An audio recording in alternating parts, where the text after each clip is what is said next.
മഹാലക്ഷ്മി സീരിയലിലെ latest episode റിവ്യൂയിലേക്ക് എല്ലാ കൂട്ടുകാർക്കും സ്വാഗതം. അങ്ങനെ മാർക്കോയാണെങ്കിൽ മാനസയെ കണ്ട് കാര്യങ്ങൾ പറയുന്നുണ്ട്. അതായത് മേഘനാഥന്റെ അടിമയെ പോലെ ജീവിക്കേണ്ടവളല്ല താനെന്നും അവനോടൊപ്പം അവന്റെ കുഞ്ഞിനെയും വളർത്തിക്കൊണ്ടുവരണമെന്നും അതുപോലെ തന്നെ അവൻ ആ കുഞ്ഞിനെ അംഗീകരിക്കുന്നില്ലെങ്കിൽ കുഞ്ഞ് അവന്റേതാണെന്ന് ഉറപ്പാണെങ്കിൽ അവനിൽ നിന്ന് കിട്ടാവുന്ന എല്ലാ കാര്യങ്ങളും അവകാശങ്ങളും സ്വത്തുക്കളായാലും ആ കുഞ്ഞിന് ലഭിക്കണമെന്നിങ്ങനെ മാനസയോട് മാർക്കോ പറയുന്നുണ്ട്. അതുകൊണ്ട് തന്നെ നിയമപരമായിട്ട് പോണം, മേഘനാഥനെ ഇങ്ങനെ വിട്ടാൽ ശരിയാവില്ല എന്ന് മാനസിയും തീരുമാനിക്കുന്നു. കാരണം മേഘനാഥൻ മാനസിയെയും അന്ന് ഭീഷണിപ്പെടുത്തിയിട്ടുണ്ട്, കുഞ്ഞ് തന്റേതല്ല, അത് നിനക്ക് തെളിയിക്കാനാവില്ല എന്നൊക്കെ പറഞ്ഞിട്ട്. അങ്ങനെ മാനസിയും മാർക്കോയ്ക്കൊപ്പം ചേരുകയാണ്. മാർക്കോയ്ക്കാണെങ്കിൽ സാഗറിനെ മേഘനാഥൻ പോലീസിനെ കൊണ്ട് അറസ്റ്റ് ചെയ്യിപ്പിച്ചത് ഒട്ടും തന്നെ ഇഷ്ടപ്പെട്ടിട്ടില്ല. അതുകൊണ്ട് തന്നെ അവൻ പക വീട്ടാൻ തന്നെ തീരുമാനിക്കുകയാണ്. അതിന്റെ കൂടെ കണ്ണനും മഹാലക്ഷ്മിയും അനന്തവും കൂടി ചേർന്നാൽ പറയേണ്ടതില്ല. എന്തായാലും സാഗറിനെ അനന്തു പുഷ്പം പോലെ തന്നെ ജയിലിൽ നിന്നും ഇറക്കുന്നുണ്ട്. പിന്നീട് മാനസയുടെ കേസ് പ്രകാരം മേഘനാഥനെ അറസ്റ്റ് ചെയ്ത് ഈ ജയിലിൽ ഇടുകയാണ്. അങ്ങനെ അവനാണെങ്കിൽ തെറ്റ് ചെയ്തിട്ടില്ല എന്നൊക്കെ പറയുമ്പോൾ സ്റ്റേഷൻ ജാമ്യം പോലും ലഭിക്കാത്ത കേസാണ് താൻ ചെയ്തു കൂട്ടിയിരിക്കുന്നത്. അതുകൊണ്ട് തൽക്കാലം ജയിലിൽ കിടക്കെന്ന് പറഞ്ഞ് അവനെയാണെങ്കിൽ സെല്ലിൽ പൂട്ടിയിടുന്നു.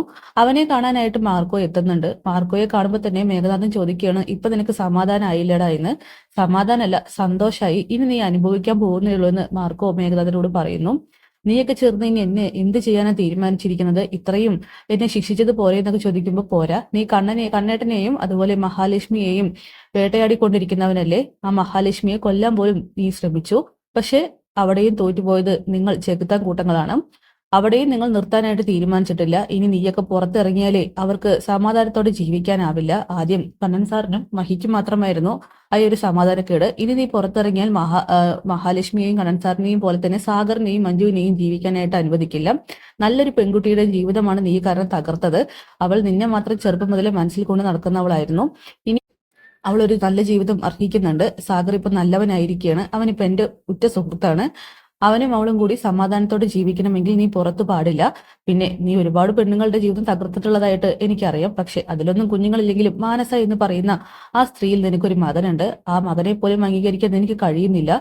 ഇപ്പൊ നീ ജയിലിൽ കിടക്കുന്നുണ്ടെങ്കിൽ അത് മറ്റാരുടെയും പ്ലാനിങ് അല്ല, എന്റെയോ കണ്ണൻ സാറിന്റെയോ മഹാലക്ഷ്മി മേഡത്തിന്റെയോ ഒന്നുമല്ല, മറിച്ച് മാനസയാണ് നിന്നെ ഇപ്പോ തുറങ്കിൽ അടച്ചിരിക്കുന്നത്. അവൾ എന്തായാലും രണ്ടും കൽപ്പിച്ചിട്ടാണ് ഇറങ്ങിയിരിക്കുന്നത്. നീ നിന്റെ ദേഷ്യത്തിൽ അവളെ പോയി ഭീഷണിപ്പെടുത്തി. അവൾ അടങ്ങിയിരിക്കുമെന്ന് നീ കരുതിയോ? എന്താ പെണ്ണുങ്ങളെന്ന് വെച്ചാൽ നിനക്കൊക്കെ പുഷ്പം പോലെ വലിച്ചെറിയാവുന്ന സാധനമാണെന്ന് കരുതിയോ എന്നൊക്കെ ചോദിച്ച് മേഘനാഥനെ വിരട്ടിക്കൊണ്ടിരിക്കുകയാണ് മാർക്കോ. ഇതിനൊക്കെ പിന്നിൽ നീയാണല്ലേടാ എന്നിങ്ങനെ ചോദിക്കുമ്പോൾ, ഞാനല്ല, എല്ലാവരും എന്നെ അന്വേഷിച്ച് വരികയാണ് ചെയ്യുന്നത് നിന്റെ പരാതി പറയാനായിട്ട്. പിന്നെ ഞാൻ ഇതുപോലെ കിടക്കുന്ന സമയത്ത് നീ എന്നോട് വന്നിട്ട് വീട് വിളക്കിയിട്ട് പോയതല്ലേ? ഇപ്പൊ ആർക്കിട്ട പണിയുന്നതെന്ന് നിനക്ക് മനസ്സിലായില്ലേ എന്നൊക്കെ മാർക്കോ ചോദിക്കും. ഇനിയും എന്നെ വെറുതെ വിട്, എന്റെ ഭാര്യയാണ് നീ കൊണ്ടുപോയിരിക്കുന്നതെന്നൊക്കെ പറയുമ്പോൾ, എന്തായാലും വെറുതെ വിടാൻ ഞാൻ തീരുമാനിച്ചാലും മാനസ ചുമ്മാതിരിക്കുമെന്ന് തോന്നുന്നില്ല. അവളിന് നിനക്കിട്ട് 8ന്റെ പണി തന്നെ തരും. ആ മോൻ നിന്റേതാണെന്ന് തെളിയിക്കും. പിന്നെ നിനക്കുള്ള സ്വത്തുക്കൾ, അതായത് കുറച്ച് സ്വത്തുക്കൾ നിന്റെ പേരിലുണ്ടല്ലോ, അതൊക്കെ ആ കുഞ്ഞിന്റെ പേരിലേക്ക് മാറ്റേണ്ടി വരുമെന്നൊക്കെ പറയണം. അങ്ങനെ മേഘനാഥനാണെങ്കിൽ ആകെ തല ചൊറിഞ്ഞ് അവിടെ അങ്ങനെ ഇരിക്കുന്നുണ്ട്. മാർക്കോ പറയുകയാണ്, ഇനി നമ്മൾ കാണാൻ പോകുന്നത് കോടതിയിൽ വെച്ചായിരിക്കും. അവിടെ വെച്ച് നീ കാര്യങ്ങളൊക്കെ തന്നെ എണ്ണി എണ്ണി പറയേണ്ടി വരും. ആ കുഞ്ഞ് നിന്റേതാണെന്ന് കോടതി തെളിയിക്കും. പിന്നെ മാനസിയും ആ കുഞ്ഞുമായിരിക്കും നിന്നോടൊപ്പം ജീവിക്കാൻ പോകുന്നത്. മഞ്ജുവിന് ഇനി സ്വപ്നം കാണും കൂടി വേണ്ട, അവളുടെ സ്വത്തുക്കളിൽ കണ്ണും വെക്കേണ്ട. പിന്നെ കണ്ണൻ സാറും കൂടി മഞ്ജുവിനോടൊപ്പം നിന്നാൽ ഒന്നുമല്ല എന്നൊക്കെ പറയുകയാണ്. ഇത് കേട്ടിട്ട് മേഘനാഥനാണെങ്കിൽ ആകെ വിഷമാവുന്നുണ്ട്. അവനാണെങ്കിൽ ആകെ തകർന്ന അവസ്ഥയിൽ അങ്ങനെ ഇരിക്കുന്നു. മാർക്കോ അതൊക്കെ പറഞ്ഞ് അവിടെ നിന്നും പോവുകയാണ്. പിന്നീട് മേഘനാഥനെ കോടതിയിൽ ഹാജരാക്കുന്നുണ്ട്. അങ്ങനെ മാനസിയും കുഞ്ഞും അവിടെ എത്തുന്നുണ്ട്. മാർക്കോയും സാഗറും മഞ്ജുവും ഒക്കെ തന്നെ അവിടെ വരികയാണ്. അങ്ങനെ കോടതിയിൽ വക്കീലിങ്ങനെ വിസ്തരിക്കുന്നൊക്കെയുണ്ട്. ഈ സമയത്ത് മേഘനാഥനാണെങ്കിൽ തുറന്നു സമ്മതിക്കുകയാണ് അത് തന്റെ മോനാണെന്ന്. അങ്ങനെ മാനസയാണെങ്കിൽ മേഘനാഥനെ നോക്കി ഒന്ന് ചിരിക്കുന്നുണ്ട്. ആ ചിരിയിൽ പലതും അവൾ അത്രയും കാലം അനുഭവിച്ച എല്ലാ വേദനയും തുറന്നു കാണിക്കുകയാണ് ചെയ്യുന്നത്. അങ്ങനെ മേഘനാഥനെ വീണ്ടും ജയിലിലേക്ക് കൊണ്ടുപോകാൻ തന്നെ ഉത്തരവിടുകയാണ്. അയാൾ തെറ്റ് ചെയ്തിട്ടുണ്ടെന്ന് മനസ്സിലാവുന്നു. കുഞ്ഞിന് മാസാമാസം ചെലവ് കൊടുക്കണമെന്നും അല്ലെങ്കിൽ മേഘനാഥന് തന്നെ അത് പ്രശ്നമായിട്ട് വരുമെന്നൊക്കെയാണ് കോടതി വിധിക്കുന്നത്. അങ്ങനെ പോലീസുകാർ വീണ്ടും നമ്മുടെ മഞ്ജുവിന്റെയും സാഗറുടെയും മാർക്കോയുടെയും മുന്നിൽ വെച്ചാണ് മേഘനാഥനെ തിരിച്ചു കൊണ്ടുപോകുന്നത്. ഈ സമയം സാഗർ എല്ലാ അർത്ഥത്തിലും മഞ്ജു തന്റെ ഭാര്യയായല്ലോ, അവളെ ചേർത്ത് ഇങ്ങനെ പിടിക്കുന്നുണ്ട് മേഘനാഥന്റെ മുന്നിൽ. അത് അവരൊരിക്കലും സഹിക്കാൻ പറ്റാത്ത ഒരു കാഴ്ചയായിരുന്നു. ഇനി ഞങ്ങളുടെ ജീവിതത്തിൽ ഇടപെടാൻ വന്നിട്ടുണ്ടെങ്കിൽ നിന്റെ അന്ത്യമായിരിക്കുമെന്നും സാഗർ മേഘനാഥന്റെ മുഖത്ത് നോക്കിയിട്ട് പറയുകയാണ്. മഞ്ജുവിനാണെങ്കിൽ മേഘനാഥനെ കാണുമ്പോൾ അറപ്പും വെറുപ്പുമാണ് തോന്നുന്നത്. അത് അവളുടെ മുഖത്ത് കാണാനുമുണ്ട്. അങ്ങനെ എല്ലാം കൊണ്ട് തോറ്റവനെ പോലെ മേഘനാഥനാണെങ്കിൽ അവിടെ നിന്നും പോകുന്നുണ്ട്. പിന്നെ ഇക്കാര്യങ്ങളൊക്കെ തന്നെ ദുർഗയും ഉണ്ണിയും കരുണയും അറിയുകയാണ്. അവരാണെങ്കിൽ മഹാലക്ഷ്മിയെയും കണ്ണനെയും വെയിറ്റ് ചെയ്ത് കമലേശ്വരത്തിൽ നിൽക്കുന്നുണ്ട്.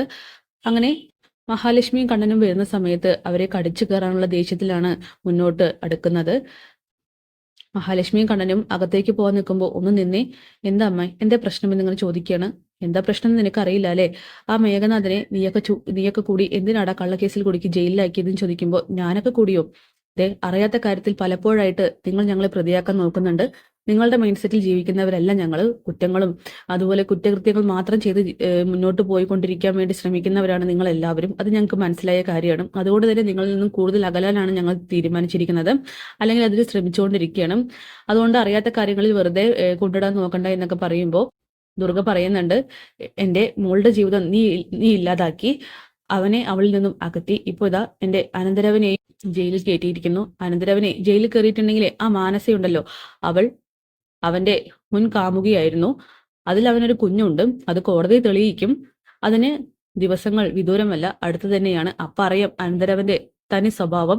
പിന്നെ നിങ്ങളൊക്കെ ചേർന്ന് ആഗ്രഹിക്കുന്നത് എൻ്റെ സ്വത്തുക്കൾ മാത്രമാണ്. എൻ്റേത് മാത്രമായിട്ടുള്ള സ്വത്തുക്കൾ ഞാൻ മഹിയുടെ പേരിലേക്ക് എഴുതി വെക്കാൻ പോകണമെന്നൊക്കെ പറയുമ്പോൾ, കാരണം നീ കുറച്ച് കൂടുന്നുണ്ട് കേട്ടോ, ഇതൊന്നും ശരിയായിട്ടുള്ള കാര്യമല്ല.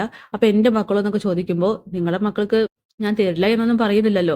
മഞ്ജു ഞാൻ പറഞ്ഞതുപോലെ നല്ലൊരു പയ്യനെ കല്യാണം കഴിച്ച് സുഖമായിട്ട് ജീവിക്കുകയാണെങ്കിൽ അവൾക്ക് വേണ്ട വിഹിതം ഞാൻ കൊടുക്കുമായിരുന്നു. ഇനിയിപ്പോ അതും ഇല്ലെന്നൊക്കെ പറയുമ്പോൾ ദുർഗയ്ക്കാണെങ്കിൽ ദേഷ്യം വരികയാണ്. ഓഹോ, അപ്പോൾ എല്ലാ സ്വത്തുക്കളും ഒറ്റയ്ക്കങ്ങ് അടക്കാമെന്നാണോ കരുതിയിരിക്കുന്നത് എന്നൊക്കെ ചോദിക്കുകയാണ്. ഈ സമയം കണ്ണനാണെങ്കിൽ ദേഷ്യത്തോടെ ചോദിക്കുന്നുണ്ട്, നിങ്ങൾക്ക് ഇപ്പൊ തന്നെ ഞങ്ങളോട് ഇത്രയ്ക്കും പക? എനിക്കാണെങ്കിൽ ഒരു ജീവിതമുണ്ട്, പക്ഷെ കുഞ്ഞുങ്ങളില്ല. ഞാൻ ഈ ഒരു വീൽ ചെയറിൽ ഇരിക്കുന്നു. അപ്പോൾ തന്നെ നിങ്ങൾ ഞങ്ങളോട് ഈ കാണിക്കുന്ന ക്രൂരതയ്ക്ക് അതിരില്ല. ഇനിയിപ്പോ നാളെ ഞാൻ എഴുന്നേറ്റ് നടന്ന് എനിക്കും മഹിക്കും ഒരു കുഞ്ഞുണ്ടാവുകയാണെങ്കിൽ നിങ്ങളുടെയൊക്കെ അവസ്ഥ എന്തായിരിക്കും? എത്രത്തോളം നിങ്ങൾ സഞ്ചരിക്കുമെന്നൊക്കെ അങ്ങനെ ചോദിക്കുകയാണ്. ഇത് കേട്ട് ദുർഗയ്ക്കും കരുണയ്ക്കും ഉണ്ണിക്കും മറുപടിയില്ല. കാരണം ഉറപ്പായിട്ടും ആ കുഞ്ഞിനെ പോലും ഇല്ലാതാക്കാനായിട്ട് അവർ ശ്രമിക്കുമെന്ന് കണ്ണൻ അറിയാം. അങ്ങനെ കണ്ണൻ പറയുന്ന, സ്വത്തിനും പണത്തിനും വേണ്ടി മാത്രം ദിവസം ദിവസം ജീവിക്കാതെ മരിക്കുന്നതായിരിക്കും നല്ലത്. അല്ലാതെ ഇങ്ങനെ കുറ്റകൃത്യങ്ങളും അല്ലെങ്കിൽ അത് ചെയ്യാനുള്ള മനസ്സ് കാണിക്കുന്നതും അങ്ങനെയൊന്നും ചിന്തിക്കാൻ പോലും പാടില്ല. നിങ്ങളെയൊക്കെ ഈ വീട്ടിൽ താമസിപ്പിക്കുന്നത് തന്നെ എൻ്റെ ഒരു കരുണയായിട്ട് കണ്ടാൽ മതി എന്നൊക്കെ പറയുമ്പോൾ കരുണയ്ക്കാണെങ്കിൽ നല്ല ദേഷ്യം വരുന്നുണ്ട്. അവളാണെങ്കിൽ തുറച്ച് ഉണ്ണിയെ നോക്കുന്നു. അങ്ങനെ ഉണ്ണിയും കരുണയും ദുർഗയും ഒന്നും പറയാനാകാതെ അങ്ങനെ നിൽക്കുകയാണ്. നിങ്ങളോടൊപ്പമുള്ള ജീവിതം അതത്ര സേഫ് അല്ല എന്ന് അറിഞ്ഞിട്ടും ഇവിടെ ഞങ്ങൾ താമസിക്കുന്നതും അതുപോലെ നിങ്ങൾ ആട്ടി ഇറക്കി വിടാത്തതും എന്തുകൊണ്ടാണെന്നറിയോ? ഞങ്ങളുടെ മനസ്സിന്റെ ചെറിയൊരു നന്മ ഞങ്ങളെ രക്ഷിക്കുമെന്ന് കരുതിയിട്ടാണ്, അല്ലാതെ മറ്റൊന്നും കൊണ്ടല്ല. തെറ്റ് ചെയ്തവർ എപ്പോഴാണെങ്കിലും ശിക്ഷ അനുഭവിക്കേണ്ടി വരുമെന്ന് പറഞ്ഞ് കണ്ണനും മഹിയും അകത്തേക്ക് കയറി പോകുന്നു. അങ്ങനെ ആർക്കും തന്നെ ഉത്തരമില്ലാതെ അവർ നിൽക്കുന്നുണ്ട്. അപ്പൊ അതൊക്കെ കാണിച്ചുകൊണ്ടാണ് നമ്മുടെ എപ്പിസോഡ് അവസാനിക്കുന്നത്. കാത്തിരിക്കാൻ നമുക്ക് പുതിയ എപ്പിസോഡ്സിനായിട്ട്. ബൈ.